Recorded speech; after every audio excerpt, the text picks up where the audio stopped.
A man says, why is it permissible for a person to take payment from people for teaching Quran or any other Islamic work if this is supposed to be ibadah for the sake of Allah Azza wa Jal? A man, my friend, when you perform a form of ibadah, the ibadah, I don't know if the translation is correct or not.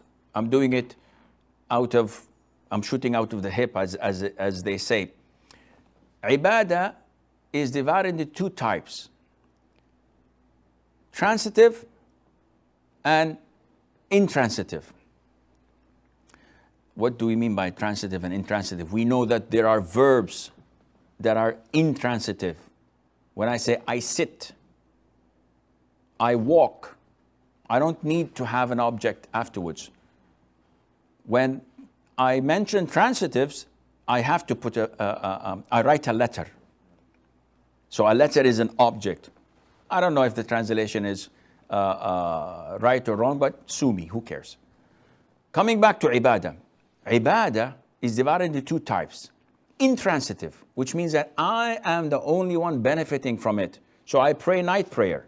I fast Mondays and Thursdays. I read the Quran. Nobody's benefiting from this except me. Taking money on such ibadah would be shirk, because I'm supposed to be doing it for the sake of Allah Azza wa Jal. The second type of ibadah is the transitive type, which benefits others, such as teaching knowledge to students. So if I teach knowledge, if I teach people how to recite the Quran, I'm not charging on my recitation of the Quran. I'm charging on my effort teaching others.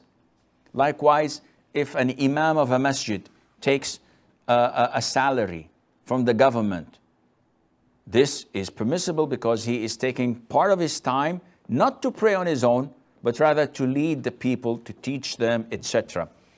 The origin of this is the hadith of Abu Sa'id al-Khudri, may Allah be pleased with him. When a group of the companions were stranded, hungry, had no food, asked a tribe of idol worshippers to host them and to give them what people give to their guests. And they refused. But later on came back to them, asking them for help because their tribe's leader has been stung by a snake or by a scorpion. So one of them said, I can give ruqya, I can do healing through Quran, but I will not do this until you give us food that we ask for. So you have to compensate us. So they gave them a number of sheep, let's say 30. And the man went, recited the Quran, only Surah Al-Fatiha, and blew on that sick person.